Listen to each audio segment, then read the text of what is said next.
Hello, leaders, and welcome to this episode of the 10-Minute Leader.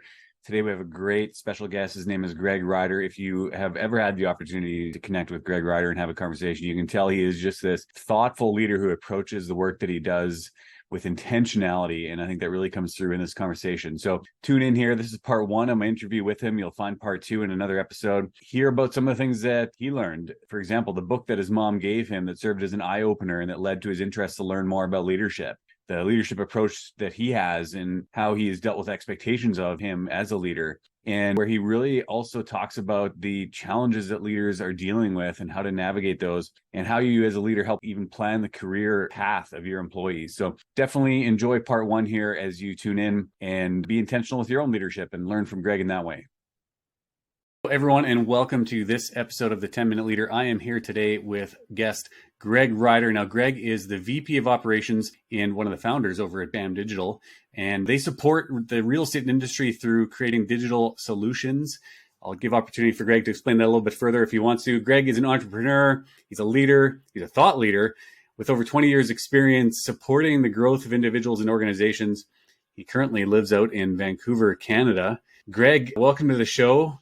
What did I miss? What do you want to highlight there? Either about BAM Digital, about yourself, whatever comes to mind. Thank you, Ben. Well, I could start with I was born and raised in the Toronto side of Canada and ended up in Vancouver. Just recently recording here today from the Toronto area, being close to family for a little bit right now. But yeah, business got started in Vancouver, and that's where I spent a good chunk of my career so far. Nice. And Vancouver's a beautiful city, of course, for anyone who hasn't been there. Right near the mountains, on the ocean. I mean, it's a great place to live. I've visited there a few times. I guess it just rains all the time. That's the downside. Yes. Yeah, it's a pretty gray winter for sure. Yeah. I'm excited to chat, Greg, because we had a good conversation in preparation for our time together around leadership and kind of how the current way that the workplace is, how do leaders live their role out, be more effective in that side of things. And I wanted to give a chance for you to kind of talk a little bit about your own experience as a leader, maybe some of the things that you've really learned over the course of your time in a few different types of businesses and a few different types of roles. What have you seen as kind of some of your greatest takeaways that you've experienced? Well, great question. Well, yeah, I'm happy to be here and chat further with you about this. Definitely a passion. It's evolving. One thing is always it's evolving, but for somebody, my nature is on the quieter side. And it was really important for me to learn how to lead. It all started around the age of 25 for me. When I remember being in Vancouver and all the money I had saved to move out there originally was gone. I was living with my bandmates at the time, broke. My mom sent me a book. It was called The Automatic Millionaire by David Bach. I didn't love the book, but it opened my eyes that I still had so much to learn. And I just dove into the topic of leadership. I started devouring books and really committing to that personal growth mindset, going to conferences, going to book signings, anything I could do to connect with speakers in that world and learn from them. I'm passionate about equipping the next generation of leaders of how do you begin your leadership journey? Like, where do you start? So that's a big thing for me. Yeah, and I really like how you talk about the idea of being kind of a naturally quieter person, because there's this stereotypical idea of leadership, right? And that leaders need to be this outgoing, kind of dynamic, charismatic, I'll say loud, not necessarily loud, but you know what I mean, right? Like that kind of a person, that kind of a personality. And yet for yourself, I mean, that wasn't going to be your natural fit, right? So maybe talk to me about that tension a little bit between what people would say a leader should be like, that stereotype, and the approach that you learned that you had to take. Yeah, for sure. I think there's a natural, I would say, tendency to think you need to be the loudest one in the room. Like you mentioned, Ben, the charismatic one in the room.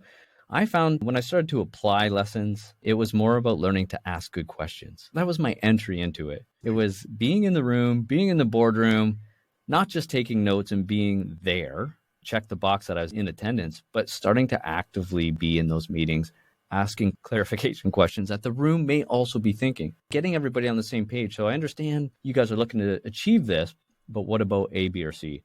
And the rest of the room would be like, oh, yes, I'm also wondering that. So learning to speak up and ask good questions was my way into that space. And it didn't take me being at the front of the room to do that.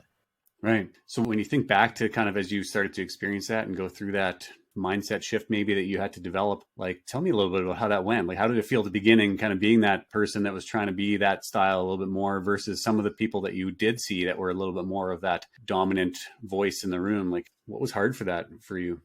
It was just putting yourself out there for that 10 seconds. I think we build things up in our head so much that, oh, like everyone's looking at me, the spotlight's on me.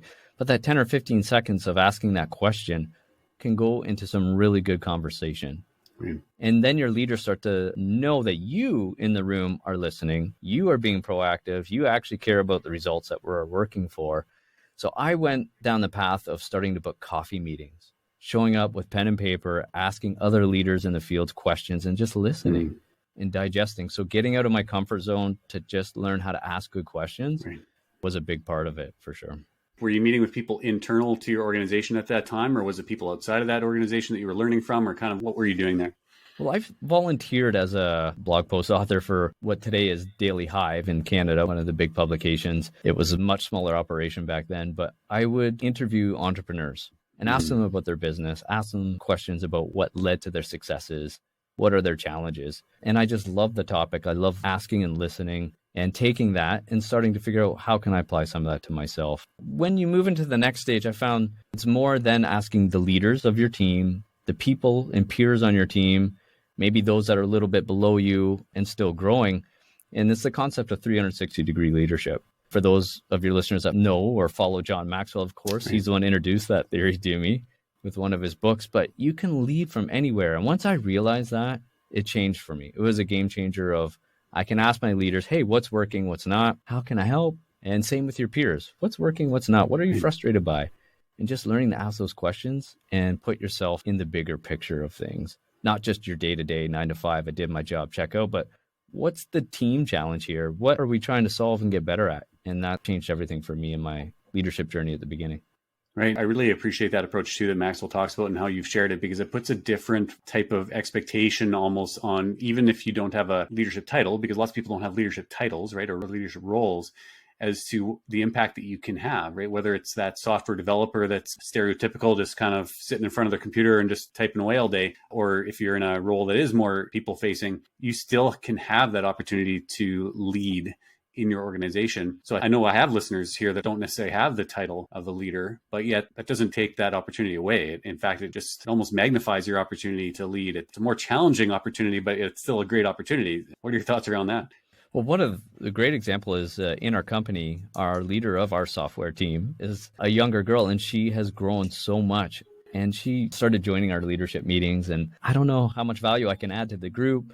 I'm not much of a leader, but yet she carried herself so well. And leading yourself, as you know, Ben, is one of the hardest things we can do. And setting that example, and she shows up so consistent, day in and day out, just a great team player. And I tell her, like, you're doing a great job. You're such a great example for your team. If the team emulates you and what you do, like, we're going to be a huge success here. So yeah, you don't have to be the loud, noisy one. I spent a decade plus in project management, and I can tell you that good project management is quiet. If it's not going well in the delivery side or execution side, then everybody knows. The leadership team knows. Everybody who's involved will know that this project's not going well. But good project management is very quiet. Right. Yeah, I like that. Again, it just takes away that idea that, hey, I have to be the loud person in the room and the loud person on the team, right? I think a big part of that, and you mentioned it earlier, is, how do you ask questions and how do you listen, right? So often we listen to think about what we want to say, right, next. And I think that quiet leadership changes that. And it's not about listening for what we want to say next. It's really just listening to what the person is saying and really understanding it. What I'm hearing you say is that that's a key skill that leaders need to develop, whatever kind of leader they are. Absolutely. And I found showing up prepared allowed you to, with a few questions in mind or knowing what the meeting was going to be about. So you're not thinking about what you're going to say the whole time. You're actually listening. And that is a big piece, coming prepared to those opportunities. We'll call them opportunities where you get a chance to have some say or input. Some of the biggest lessons I've ever learned are from those quiet program developers, just by sitting and listening and asking. Right. Yeah.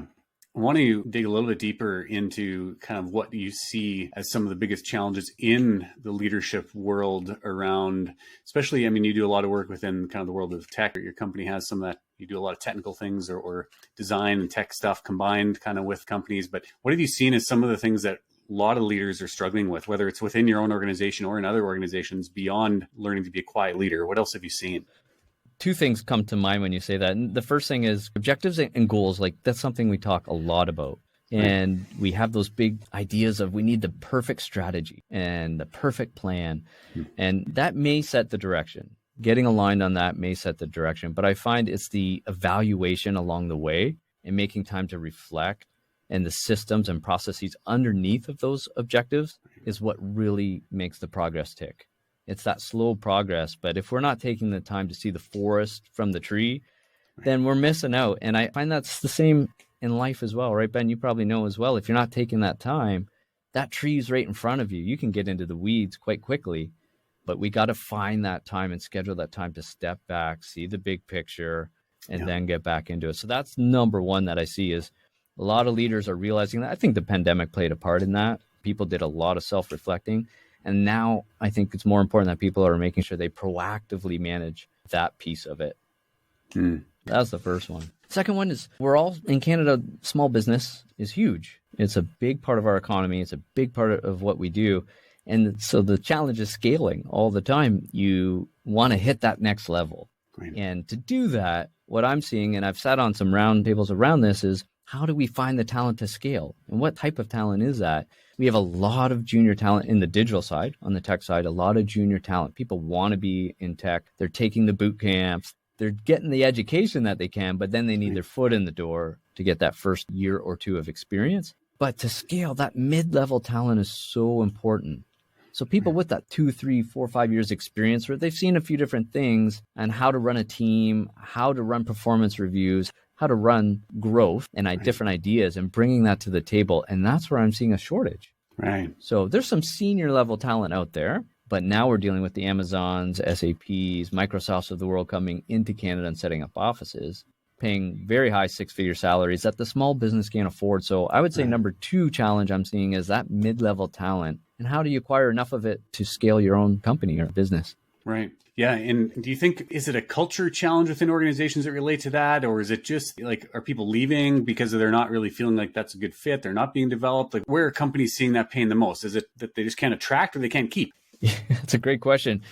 Well, to attract comes with a high cost or a higher cost. We've definitely seen a probably close to 20% leap in what that attraction cost to a company is.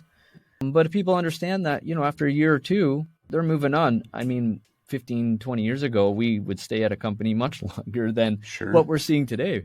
And I think that's just a natural part of people's growth path. So as an employer and as a business, we have to understand who we're bringing in and the path for them. If we can't keep them on their own growth path and their own advancement and understand that, hey, this is their careers. We're here to help equip them and move them forward. They feel that. And so it's important that performance planning and their growth career planning, it's huge now. And if you don't have that, they're going to flush that out pretty quickly in a year or two and probably look for an opportunity out there that has that. Right. I like the approach that I once heard Andy Stanley, who's a leadership guru, does a lot of work on leadership development as well. And he talks about in his organization that he runs, that he recognizes that what he tells his team when they're hired on is we recognize that this isn't going to be the only place you're ever going to work, but we're going to make this the best place you're ever going to work. And I think that really speaks to the desire to do your best by your people, right? And kind of treat them well, give them that growth plan that you talked about and give them that opportunity to succeed. And yeah, maybe they will go on somewhere else. Probably they will go on somewhere else. But how can you make the opportunity that you have the best that they can for them? They're going to stick around longer anyway. And then when they do leave, you're going to attract that much better people anyway, because they know that the reputation you have is for development and growth of your team. So I like that phrase. I'm not sure if you've ever heard that one before, but no, that's fantastic. And I completely agree. Everything rises and falls on leadership. That's my number one belief. And the second is you're only as good as your team. And your team needs to know that, feel that, see that, and they will do that pretty quickly. So yeah. Part of equipping the next generation of leaders too. You have to have that mindset as they come into your organization. And I think they see that and they feel it. Yeah. Thanks for listening to part 1 of my interview with Greg. Hope you found some really valuable gems in there like I did. Part 2 is coming out soon, or it's out already, so give that a listen to hear the rest of the story.